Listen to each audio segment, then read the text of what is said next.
All right, welcome everybody. My name is Cuong and I'm a prevention specialist here at Utah State Board of Education. I have a little college here within the prevention are here to help and support today's webinar.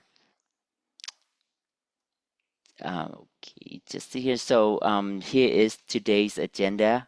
Just a welcome to all of you. This is the fourth out of the five protective factor webinar series we've been sharing with you, and I'm very happy to have you here. And along with me today will be my colleagues, Mindy Emlet, who's a prevention specialist. I'm just going to let her have a moment to introduce herself to the group here. Mindy? My name's Mindy Elliott. I'm brand new here at USBEA. I'm also a prevention specialist along with Kuhn, and I'm happy to be here presenting today. Awesome. And then we also have our special guest, and you will have a chance to get to know them a bit later on. And Mindy will get introduced, but they will demonstrate showcasing the on the ground level, working at the school level on today's topic. And then we will have time for a question and answer. Part of the question and answer, please feel free to type in the chat as you go along, and we'll try to answer that as come along. And then for our guest speaker, we'll at the end of each section, you have a chance to ask question with as time permit. And for the questions that we cannot answer, we will collect them and follow up and then send it out to you afterward. Um, so with that, just to share with you, this is I say earlier, it is the fourth of the five protective factor. So the information are adapted from the Children's Trust Fund Alliance, and it's bring the protective factor framework to live in your work. Protective factor have help staff understand and assess the why behind our students' behavior. This helps you to know that protective and risk factor you need to target as you work with student, family, and then constituents that you work at the school level. So you can utilize the appropriate strategy to address concern using the protective factor framework in your work. Also give you the language to communicate the rationale behind what you do and in utilizing the strategies that you have. And a lot of time our constituent may not understand why you're doing what you do. So to be explicit in sharing this concept be very helpful. Then they, oh, I understand where you come from and help them understand that. So this is a research informed approach to increase family strength, promoting optimal child development and reducing likelihood of child abuse and neglect. It's important to understand the small but significant change as you're going forward. We already know, and we shared this throughout our presentation, is that it benefits all families, it builds family strength, buffer risk, and promote better outcome. It built on and can be integrated into existing program. It's not like new. Is it using existing resources you have? Be mindful and then intention in using this and the strategy, the system, and the community that you work with. It can implement it through small but significant change, and that is just saying earlier. Again, this is the work is grounded in research, practice, and implementation knowledge. And as we move forward, and if you want to review, we did this in a series on the monthly basis. So we already done the concrete knowledge of development, social connection, and you can find this information, a recorded information with the PowerPoint on our website at prevention schools.utah.gov/prevention. So all those information are available to you. So what I'll be sharing with you, two steps will be the what, the why, and then Mindy will come in and talk to you the how, and then we will have a case demonstration for you as you go. So the what, which is to define the term in the school context, right? Resilience is having the ability and skill to manage stress and function well when faced with stressor, challenges, and or adversity. And we all have that kind of stress, and then the challenge has to work at the school for our students, for staff at the school level. So we all have this kind of challenges. How can we utilize this and then build that resilience? It is also to have hope and a sense of optimism for the future. It is the belief that success is a possible despite difficult circumstances. And this is the work, and that's the what about resilience.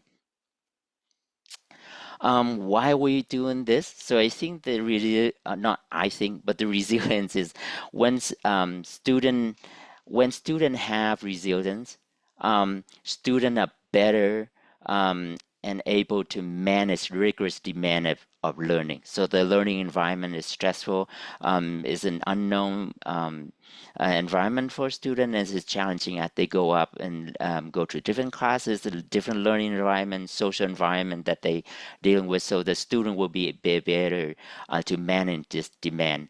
It's allowing students to see challenges build strength. So all this difficulty, adversity, experience that they have is actually will build his strength and is for them to help them understand it's part of the learning journey, right? It's not so much the destination, but the journey to that destination that's important for a student to recognize that.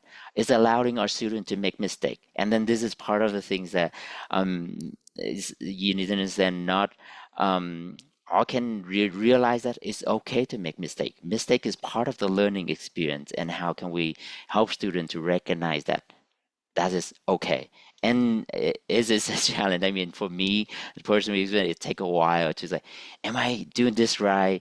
And then am I allowed to make mistake? Am I making mistake? And then for some adult to say and see, it's okay. It's part of the process. It's really important for our student to recognize that. In part of that, right, resilience also allows for students to have hope, optimism on the futures, and to build that self-confidence as they move forward in with doing and working with whatever the things in front of them. But learning, socializing, working with various aspect of throughout their school students' life, right? And so we want the students to recognize that, have that hope and optimism for the future, and that they continue to move forward even things are difficult, right? I mentioned that difficult is part of the life challenges, part of life, and how can we help students recognize and moving forward? That is just part of that, and moving away from feeling that they are disempowered by their circumstances. We wanted them to feel that they are empowered and move through circumstances that are challenged to them. So that's part of the why we want to put the resilience, building that resilience for our students as they work. And it's again, it's not only just for the student, but for the folks and adult working at the school level. So with this, I will just ask Mindy to transition into on the how part of this. Mindy?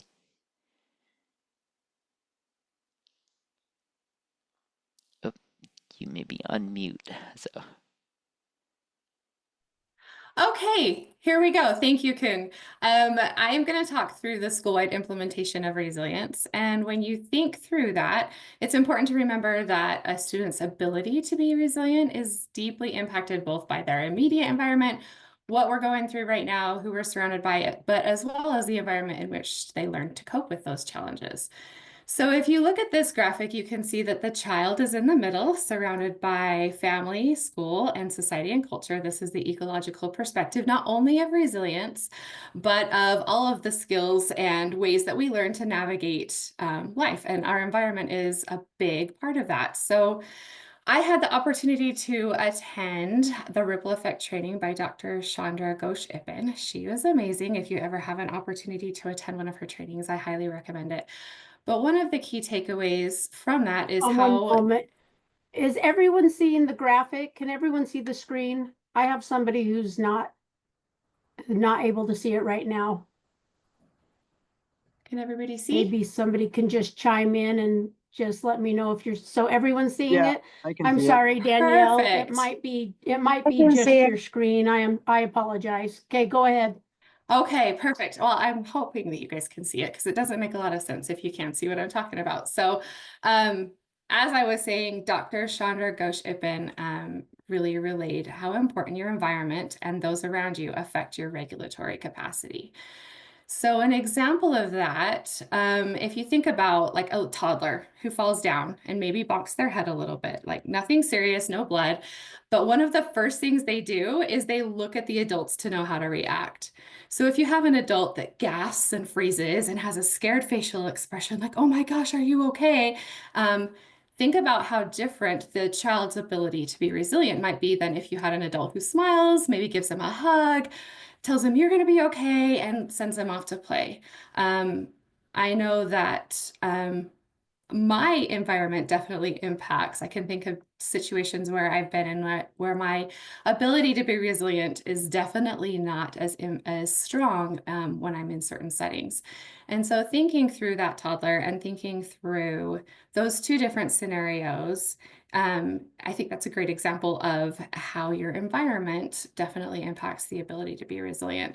Also, when a toddler looks for the nearest adult, a lot of the time, if their parents are in the room, like that's who they're going to look at. And the reason behind that is because of those relationships. So relationships and an environment have a key function when we're talking about building resilience. We do need to be very careful when we're talking about resilience. It's important that we don't use it as a character trait that people either possess or they don't possess. You don't either have resilience or not resilience. It's a skill that people can grow. And this is why a student's impact environment is so impactful on resilience. Thinking positively, and when you ask somebody what resilience is, a lot of people will say it's bouncing back.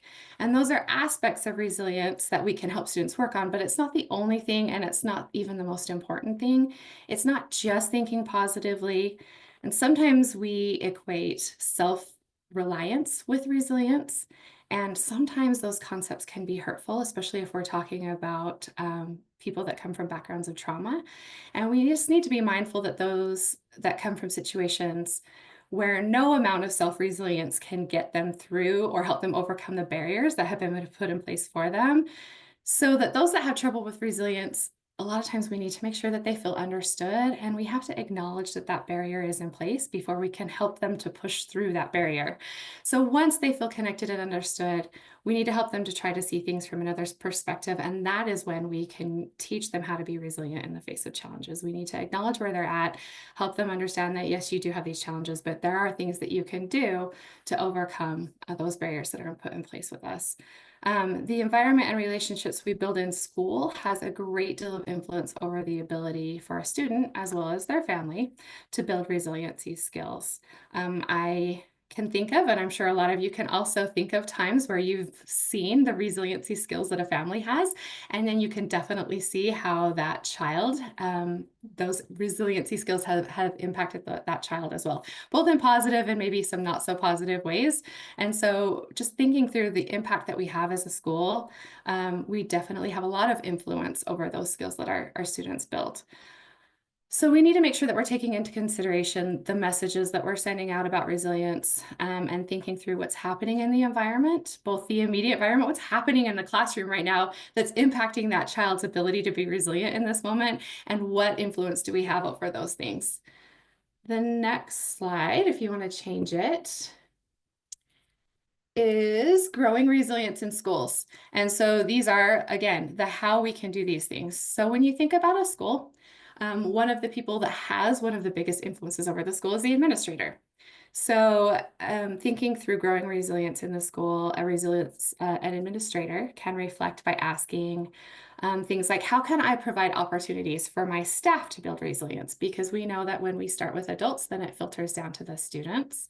What policies or procedures might need to change to support building resilience in students?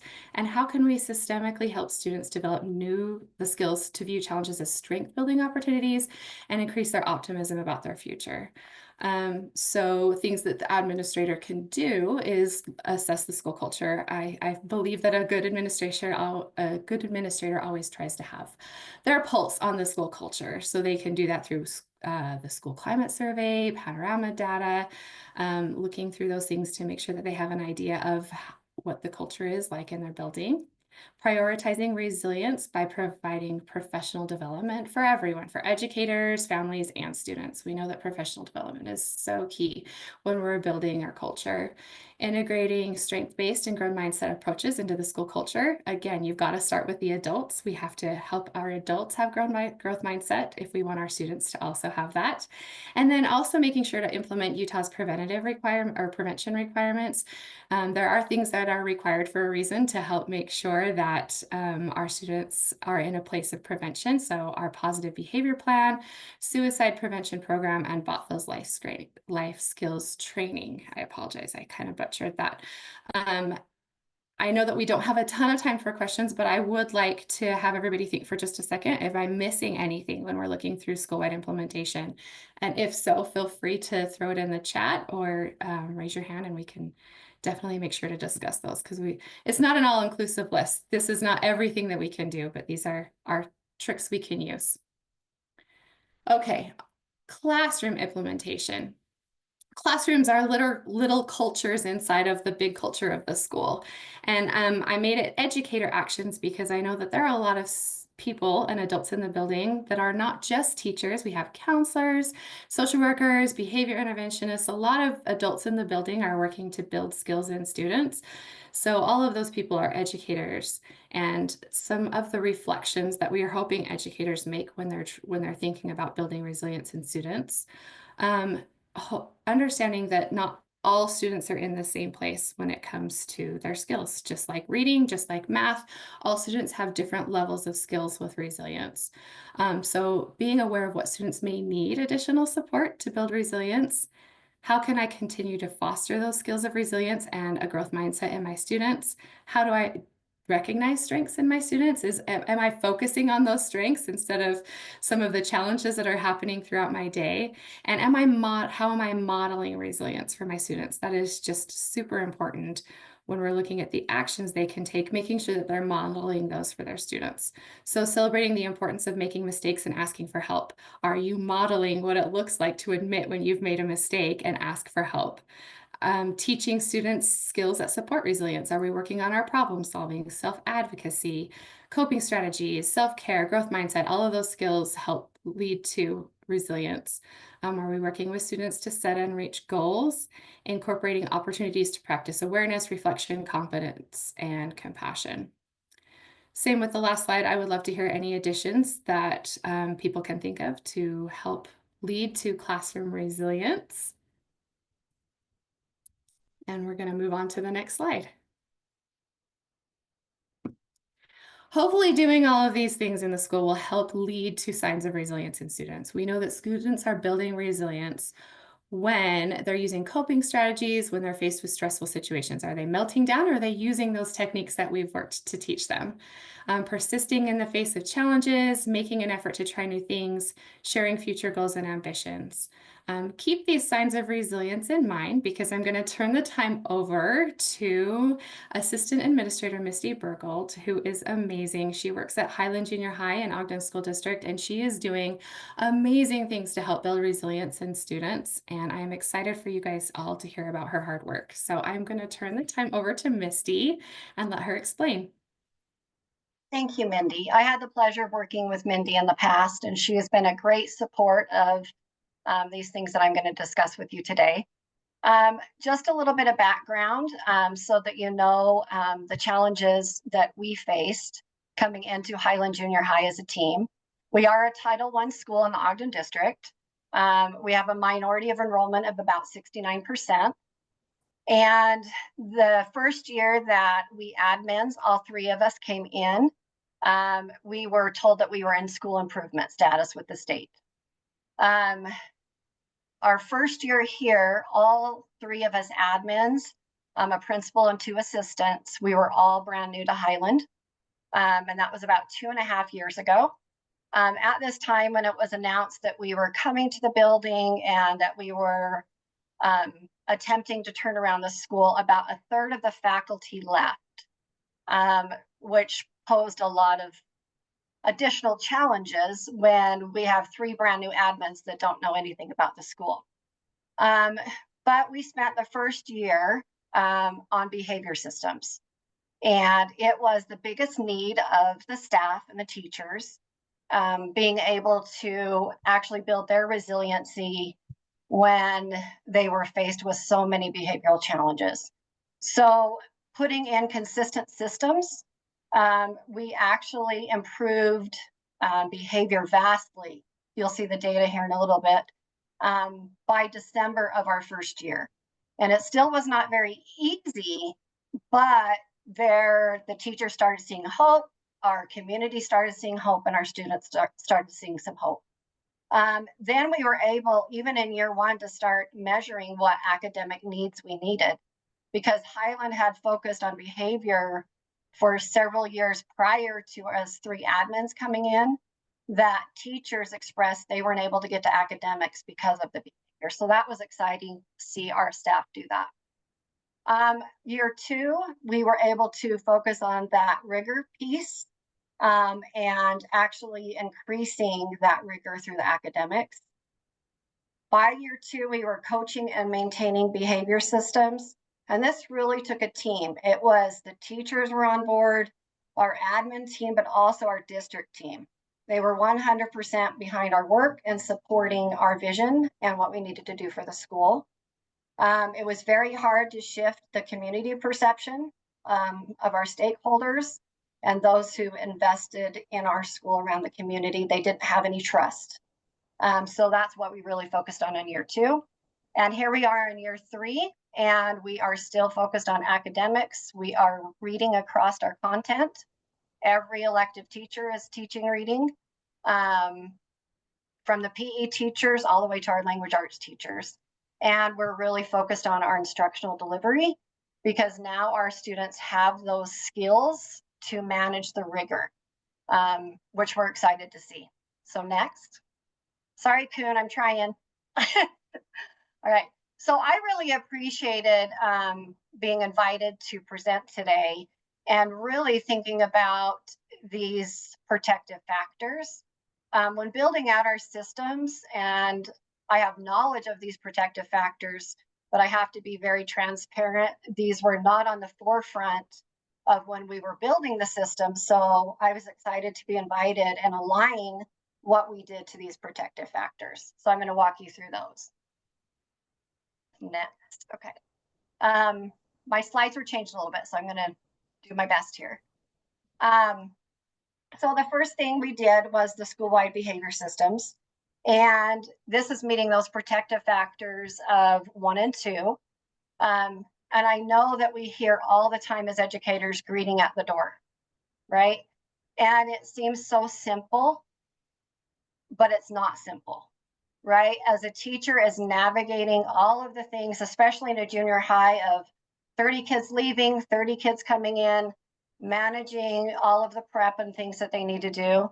We really made it a relationship piece to ensure that we are at the doors greeting our kids, not just for that relationship, but at the time we also needed the safety. Kids needed to see the adults, and we needed to run that system. Dress code seems simple, but we actually were talking about social intelligence at our school. And what is it like to be at a workplace? And this is their practice to be at a workplace. So we really had to revamp the dress code and say, this is the social piece you need when you come to school. Electronics devices, I know that's a big obstacle for many of us, but we believed in teaching management of self and regulation. So we put in a system where students have the opportunity to regulate with their electronics. And then there's a system in place if they're still lagging that skill. And then you'll see on there some meta moments. This is actually students learning how to take a break and then get back on track with what is needed. And this went school-wide in our PBIS systems. So we had to put all of those things in place, which seems simple, but there's a lot of in and outs of the system that has to, when you have people that haven't been running those systems, getting back on board, empowering the teachers with those. So that made a huge difference at the beginning. The next one, we had a real big lack of teacher trust. We asked them to manage those behaviors and help with managing those behaviors. And some feedback we received is, we'll do this, but we need admin follow through. So we really got on board with the Ed Handbook usage, and our district really supported us well on that. We promise teachers you enter the information, we use that data to help students build skills, and we're also going to support you with that behavior. We spent that first year one tackling every behavior the teacher needed, right? Even if it was simple, and our perspective was they should be able to manage that. We had to remember they were also rebuilding their resilience and trust in the school and trust in their admins. So we were there to support throughout. And then we actually created a really sound system for requesting support. So we built the system of here's what you do first, a hierarchy. And then if that doesn't work, this is how you request support. And then we had that follow through. So that really helped with the protective factors of 1, 2, and 5, so that we could build our students through our teachers. We knew if we took care of them, they would help take care of the students. Next. Next slide. I think, okay. Sorry, I'm on 2 screens. Okay. Okay, so then we had a revamp. We knew that we had to run our systems throughout the classroom, all the way to every system we run in the school. And we wanted that aligned and very consistent for our students because we know they need consistency. And so our student support center, we aligned the systems. We did, it was as we know, it was the old in-school suspension room. We did not want that stigma on this room. We wanted the students to know, right now you're lagging a skill. We're going to actually schedule this room for you, and where our staff was trained in building skills. And so they actually worked with the coping skills, social emotional skills, anything that was tied to the behavior, they received reteaching and returned to the classroom. Everything in this room is restorative. And so if they caused harm to another student or adult, they had to do a restorative piece before transitioning out of the room, which increased the empathy in our building and also the emotional regulation. Our Meta Moment Buddy Room. Meta Moment comes from Yale University's Ruler program, RULER, and it is a system that we use here at Highland. But the Student Support Center, we did a mini one in each classroom where the students are able to take breaks, they think about their behavior, they look at different strategies, and then they decide a strategy they will employ to be able to return to learning. We had a lot of that the first year, and we have less of that this year, showing that the students are able to regulate through their learning without having to take those breaks.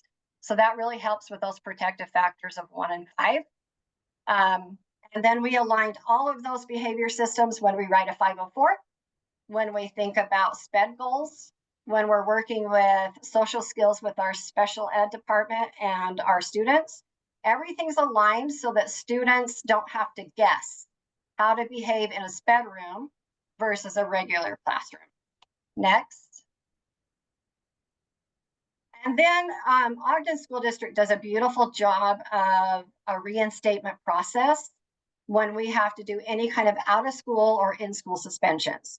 So what we did is we took that beautiful system that was created actually by Aspen Henderson, I believe, that will be meeting with you later this afternoon in this presentation. But she built the system for the district of we have to restore the harm for a student to return. And that is done with the guardians and with the employees and the students who have caused the harm. And so again, it's a great way to have that empathy building of walking in someone else's shoes, thinking about the harm caused and restoring that. And some students, when they make mistakes like that, they think they're labeled or we're not going to love them when they return. This is an opportunity to show them that they belong to us and we don't give up, and we're going to help them build those skills. Okay, and then we're huge at Highland with restorative practices. I have done restorative practices with families. I've done them with guardians and their students, with other guardians and students where there's conflict. We have done that with students and teachers, where, as we know, teaching is a very hard job, and sometimes we don't regulate as well as we should. And so sometimes the teacher causes the harm and the student is upset, right? And so we have beautiful teachers that get prepped for that conversation and they walk right in and have that conversation with students. And so that is just how we live here at Highland, is we make mistakes. And I think that was Kuhn that said, you know, we don't punish for mistakes.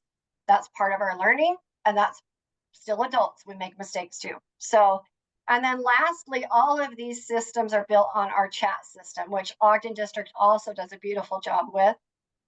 We use a data system, which is our Ed Handbook and our Panorama, to identify kids that no matter the consistency, no matter the systems, they are still struggling and lagging skills. And so we actually look at their behavior and their academics, and we align those resources that we have here at the school for those students. And because we do this and we have the commitment of teachers being as consistent as possible and our community, we were able to see the next slide of our data outcomes to show us that what we're doing is working. So in 21-22, this was before we took over the school. And you'll see this is based on Ed Handbook data. There were 2,418 minors that teachers were managing in classrooms. That increased, which was exciting for us, because that meant more students are in their seats learning, and teachers have the professional development, the support, the trust that they felt like they could manage behaviors in the classroom, keeping the kids learning. And then you'll see in 23-24 where that decreased just a little bit, because our students are starting to show emotional regulation. And here we are in February, and that's our data at this point. So we don't know about the decrease or increase yet. But the office to me and the in and out of school suspensions mean the most, because students are in our school and they are getting the academics and the rigor that they need to continue to be empowered, like Kuhn said, and build upon those strengths to empower them to tackle that rigor and those academics and those challenges they're facing. So we have, by year 2, we decreased, by year 1 was exciting for our teachers. Because of all the hard work, they were able to decrease those behaviors by 1,380. Those were in-school suspensions of students being seen in the room and trying to build skills. And then that was in our student support center. Then in the in and out of school suspensions, we decreased by 528. And then those 2 areas continued to decrease. And even we have an onboarding system for new hires. They actually go through every single system. They test on every single system. And that keeps us going without a lot of lag time for our students and other staff that is working with those new teachers. So I appreciate the time. And if there are any questions, I have time to take a few of those.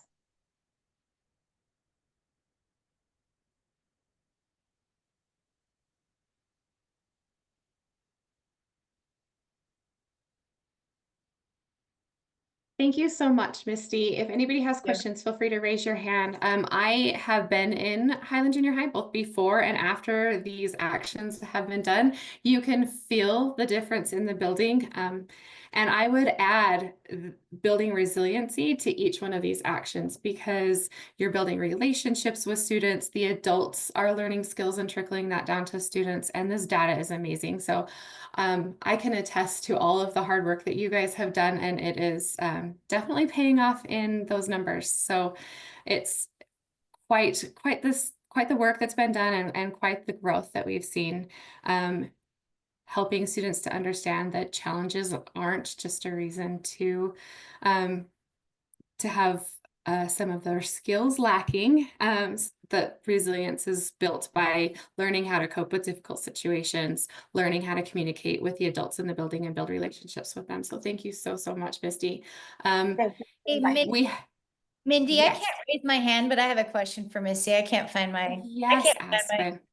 I found it. No, I did it. Yeah, I can't. I'm gonna heart this. Okay. So Missy, I really like that, even going back to your slide and when you talked about that, greeting at the door and things along those lines. And sometimes when I see schools trying to implement these things, I mean, what you just named is a lot of systems lot.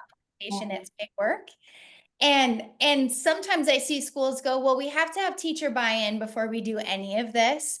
And I'm wondering how, because again, it's big work, right? That this is a big ask of your staff. I think you named that they were pretty exhausted when they started. You were missing about a third of your staff. And I'm wondering kind of how you walk the line, and like, we may not have all the way buy-in. Sometimes the system is the buy-in, right? So sometimes when it starts working, like looking at this data now, I'd go, yeah, I'm going to do whatever you ask. This is great, right? But I'm sure that's not how it started. So how do you walk that line of, yep, we have some buy-in, but we know also we're going to like implement these things and then gain buy-in as we go. How did you kind of walk that line? Because this is big work. So It is big work, and especially on teachers. So Aspen, thanks for that question. What we did is, it was very intentional, because also a point that Aspen brings up, and she'll be talking about adult resilience here in a moment, is the teachers were completely worn out. And we had to honor the fact that the try was there. Like, they were trying different systems. They weren't giving up. They were really trying some things. So as an admin team, we looked at systems that they had put in place prior to us arriving, and really trying to adjust and build on their work in order to honor them for the hard work they were doing. We weren't producing outcomes, but they were giving it their all. And you always have to honor that, I believe, just like we do with kids. And so we started building on that. And then I think the biggest thing, which seems simple, but if you're an admin, it is extremely hard to drop everything and support behavior every time a teacher needed it. So we committed to that. So we built out an admin schedule where who's on deck, and we'll take care of other things, but the teachers will be supported first. And it could be simple as a student didn't bring a pencil, and I'm like, oh my goodness, give them a pencil, right? But it felt heavy to them. And so walking in their shoes and having that empathy, and then supporting them no matter what, until they built their skills again, because they were exhausted. The skill was there, but they were feeling beaten down. And so really honoring them and their work was the start.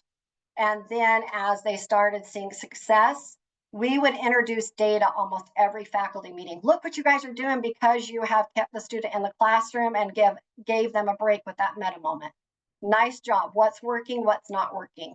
And they were part of that feedback with our positive behavior support team, where actually Mindy came in and supported us with that as well, knowing that we needed the additional support there. So really aligning all of the resources and support. Like I mentioned, Aspen, you were there as well, giving those resources. So you can't do it alone as admins, because we get exhausted too, but really supporting the teachers is the number one, and getting the right systems and being willing to adjust when it doesn't work. thank you. You're welcome. Thanks for asking. Thank you. If you'll advance to the next slide, that was a beautiful transition on how admins can start by building that growth mindset and the resiliency skills in adults, and how that helps support our students when they're looking for a model of that. And I don't even feel like I need to really dig into this transition, because it was done for me. But I did include this quote, don't worry that children never listen to you, worry that they're always watching you. I think Misti did a beautiful job of helping adults feel supported in that, in that school. So then they were able to then transfer that to building resilience in students. So we need to start with the adults, and I'm going to transition to Aspen and let her dig into how we build the resilience in adults, because it is hard. It is hard for admins. It is hard for all the adults in the building. So we need help. Aspen, help us. Perfect. Thanks so much, Mindy. And I'm so proud of Ogden School District. I think that was like the most beautiful data, and also just an honoring of hard work. And just kind of going back to where Ogden started, we thought it would be this great idea to start doing, you know, helping students with their skills and starting to implement kind of that ruler curriculum and the social emotional curriculum. And then we got into it about a year and we realized, like, oh man, like we skipped a step, like we got to go back to the adults and go back and really fix that. So we screwed it up and then we fixed it, and then we screwed it up and then we fixed it. And that's really what has kind of propagated this work for me. So I'm just finishing up my EDD with a focus on resilience, especially in leaders. And so this is some of the research on that. I get to work in schools every day across the state, which is really lucky. And I get to kind of see how this work goes and what it looks like. I will say I do not have any answers, and I continue to kind of screw it up and then make it right, and then screw it up and make it right. So this is the best I have for you today. And I guarantee in a month, I'm going to have different answers and different things that I'm looking at. So if you're on this webinar, if you're listening to this, I would love to kind of hear your feedback and your thoughts around this. This is very kind of research nerdy, but I believe in the practitioner and research kind of alignment. And so I want to share these things, then I want you to think about how this is looking in your practice. And so this research comes out of Mansfield et al. They have a free online program for resilience that you can get on and kind of go through with your staff. It's great, except for it's just a program. It's like a webinar kind of thing that you go through and work through different pieces. And so it's just kind of that acquisition or that learning in there. But in their research, they said they came out with kind of different pieces that we're looking at. So they said, when we're looking at resilience in adults and educators in particular, we have kind of personal resources in the research, which is the teacher has motivation, they have efficacy, which I would say highlight that word. It's in all of the research. So self-efficacy, work efficacy, collective efficacy. We're going to be looking at someone's perception of their capacity to do something. That's what efficacy is. And that's really important in resilience. If I don't believe I'm capable of doing it, I'm not going to continue down that path. And so that's a big, important personal resource there. Sense of purpose. Teachers don't struggle with that. The data shows that about 98% of us believe in the purpose. We believe we have a high purpose for what we're doing. Optimism is something we struggle with, by the way, like believing that purpose can happen. That's something, a personal factor that we can grow. And then social emotional competence. So this idea to regulate our emotions, to have social perspective taking, things like that. Those are all personal resources. And then we have kind of parallel to that is our contextual resources. So these are the things that Mindy started with. What does our environment look like? What is happening in our environment that's going to help with that? And these are good school leaders. So you just saw Misti, you know, being able to kind of model what that looks like. Colleagues. In the research, it comes up that there's behavior contagion. There's burnout contagion, which means if you have a burnt out colleague, you're going to have a lot more burnt out humans. If you have a resilient colleague, you're going to have a lot more resilient humans. And so the colleagues really matter and how we're engaging in that way. Relationships with students, obviously, people having mentors, and then a school culture. And then we have strategies. So we have the idea of, and this is kind of where we started going to, we're like, sweet, we'll just implement strategies, which was not the right thing to do. And we'll talk about that. But strategies were like, let's talk about work-life balance. Let's give you guys problem-solving skills. Let's engage in a lot of professional learning. Professional learning doesn't work if you don't have the contextual and personal resources in place. Problem solving doesn't work if we don't have those things in place. So which takes me kind of up to this box in the upper right-hand corner. This is the order in which this needs to go. So you build personal resources, you build contextual resources, and then you're able to start employing those strategies. okay? So, but if you just start talking about problem solving before we make sure we have good school leaders in place, or we have good systems in place, and that's kind of what Misti actually alluded to, is we were doing a lot of work that wasn't going anywhere, right? But so making sure that we have those contextual and personal resources in place first before we start doing strategies is important. And then this is interesting because in the research, we were really thinking about well-being in educators. We kept talking about that all over the place. We had conferences dedicated to well-being. Well-being is an outcome, according to this research, of resilience. And so when we have these things in place, people will then become well. So next slide, Kuhn, please. So with that, that was research done, I think, in 2019. This research, and I'll put this actually in the chat so you can kind of see where this is called the AWARE model, and it's called Aligning Wellbeing and Resilience in Education. So the idea was we kept talking about well-being, we kept talking about resilience, and those kept kind of being interchangeable with each other. And I really like this model as we're thinking and learning about what those things mean in our practice, as far as how these fit together. So they are not the same thing. And they actually are built differently, but this model kind of shows how they fit together. So you'll see on the bottom of this model, so where D is, you've got individual challenges and resources. So this goes into those individual resources that we were talking about on the previous slide.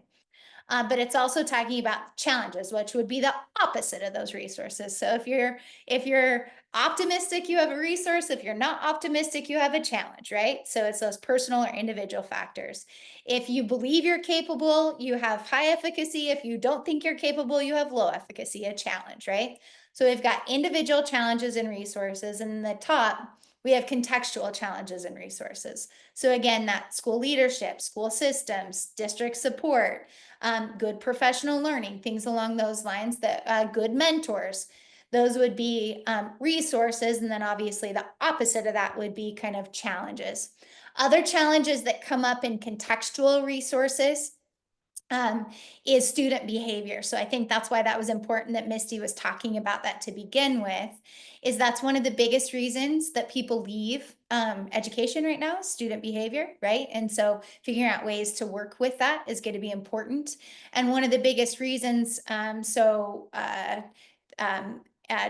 Rohrer from University of Utah did a stayers and leavers research in 2020 that indicated one of the main reasons people stay in education in Utah is their colleagues. And so that would be a contextual resource, right? So thinking about how these fit, so those encompass, those are on either end of this, the contextual challenges and resources and individual challenges and resources are part of this resilience strand that goes through the middle, okay? On the left-hand side, you would see it starts with well-being and then it ends with well-being. So you've got A on both ends. So the idea is people are a certain amount of well-being in general. This is where we I tend to lean somewhat boring and a little bit sad. Like that's my baseline of where I fall, right? And not much is going to change what that looks like. It's where we go. It's in the research that we kind of fall on a continuum of where that goes, right? But the idea is certain life events can shift that down if I'm not paying attention to what that looks like, right? What my baseline is. So we start with well-being, and then we engage. We have these things in education that are hard. Their education is hard. Being a teacher is tricky. Being a leader is tricky. And sometimes with well-being, we are trying to engineer the tricky out of our work. Like, oh, how do we just make it to where every day feels good? They're not going to. Like, so I want to be clear, your work is always going to be hard. You're always going to have students or families or classes or scheduling or finance or legislation that you don't like. Like that is going to happen. And so that's this event or situation that happens. We then appraise that event, and then we decide, does this have a positive impact on my well-being? Does it have a negative or stressful impact, or is it neutral? If it's negative or stressful, that's where these contextual and individual resources really come into play. If we have not built these, and we experience this event that is negative for our well-being, we have no strategies in which to grow from or to select from. And so this is the idea, is we need humans that have these things in place. And I think that's what was important for Misti to talk about. We put these things in place. We told people, we will respond to your behavior needs. We gave them, I spent a week at their school that summer prior to them starting, giving professional learning on classroom management, right? So we gave them all of these things.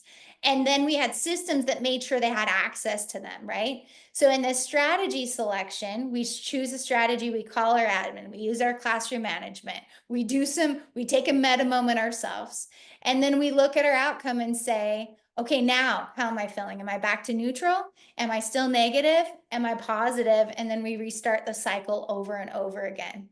So this is the idea of, we don't panic when there's an event that causes a stress, because we know we have contextual and individual challenge or resources to draw from, right? Now, that said, I think that what's important in this conversation as a leader, if you are a leader in a school, that doesn't, it is on the individual to build their individual resources.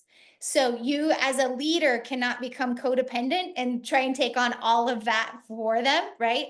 The idea is there's accountability in the individual, there's accountability in the system. So no amount of professional learning is going to build optimism, right?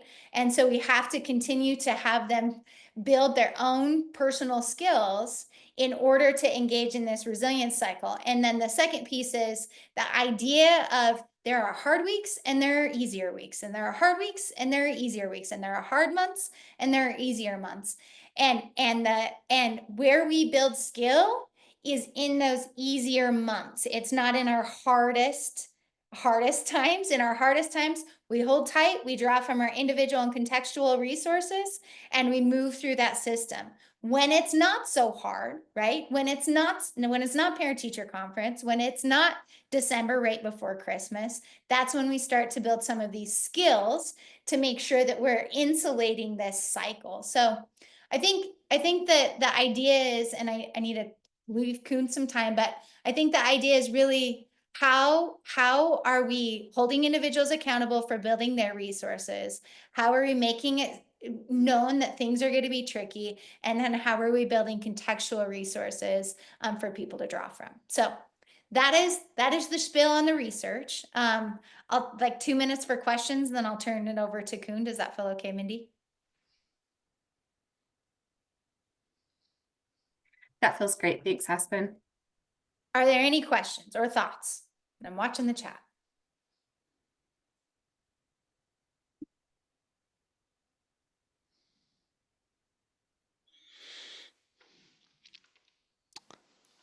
You had a quiet group.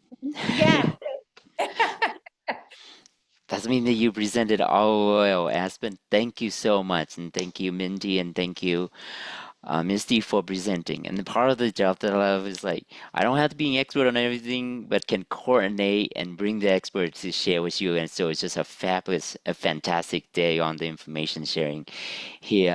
So thank you. And just get those questions coming in the chat. And then we don't have time. We'll facilitate and communicate with the presenter today and get back to you on that note. So today conversation, we have focused on part of resilient, what it is, why we're doing it, and we talk about the how, and then talking about relating that to the school and how doing that with both the students and the adult, right? And then Aspen just sharing the research piece of that, and talking the full spectrum, like the cycle of building that resilience. And one equations we maybe need to think about, and that is to make connection with home and to the parents. So make sure that information is share with the parent or the guardians, right? And give them the information on the growth mindset strategies and other resilience skill that taught in the classroom. Parents and the guardian need to know this so that they can foster that and continue that work with the students and student strength that are observed in the classroom. This is something, right? Hopefully that parents or guardian not only hear quote the trouble that the student in the class do in the classroom. There are strengths that we need to share, and making sure that the parents know that, and we need to share that with our parents. Encourage parents to maintain focus on learning process rather than the outcome. The process, the journey to that destination is very important. And through that is making mistake, allowing students to make mistake, for them to learn and building strength through mistake. Assist their student in setting clear, realistic, and achievable goal. And maybe that is to break into small chunk and understanding where students are in this caveat, where they are in their stage of life versus the full spectrum. Oh, we got to be this high of goal through the small step achievable so that they can really build confidence and strength to that process. Continue to foster their student strength at home. And that's just been mentioned there, and then help the student develop a sense of optimism about the future. So that's part of the work. Just encourage, again, incorporating, connecting with the parent or guardian to help facilitate this resilience is critical important. So as we move forward, there are some strategy and link on the resources that we'll share as a PowerPoint with you all after this presentation. So there's a growth mindset temper on the effect of poverty on academic achievement. There are 4-step process of building student resilience. So there's various resources here that you can access at your fingertips. So we'll share this with you for a deeper dive on what we've been talking today. So with that, that concludes resilience. We have these are some of the work that not some work. These are the work that we're building, and we hope that you be informed and know this. We will be in person throughout this day in the end of April. So the information available here and is also on our website. Please register. We have capacity of 50 individual at each of these events. So please register, and we will talk and share with you in person. And we look forward to communicate with and connecting with you at this various event. You can sign up on any of this event. The content will be the same. It's just at different location throughout our state on April 22nd to April 30th of this year. Our next content will be, our next lunch and learn will be on March 19 from noon to 1. Cognitive and social emotional competence, that's be the 5th of the 5 protective factor that we plan to share with you. And with that, if you have information, question, and I don't see where the last slide. Oh, okay. There was a contact information that anyway, just email us, visit our website, school.utah.gov/prevention. All of our information are there, and you can click on professional learning, various topic that we have with the training request on any of this topic.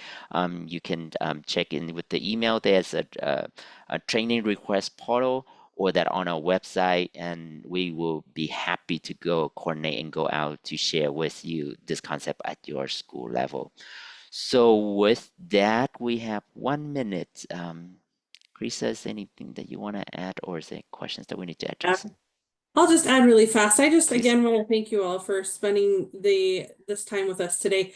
We want to let you know that this information on the Lunch and Learns is to go deeper into each of the protective factors, but we do have an overview training. So if you're interested in participating in the overview training at all, please reach out to us as well. We can provide that for your staff, just to give you an overview of the framework. And then we're going to continue these webinars hopefully next year, so that we can look at different aspects of each of the protective factors and how to integrate it into your work. So thank you once again for being with us, and we really appreciate your time. Thanks, Tanya. That concludes today's Lunch and Learn. So thank you, everyone, and have a great week.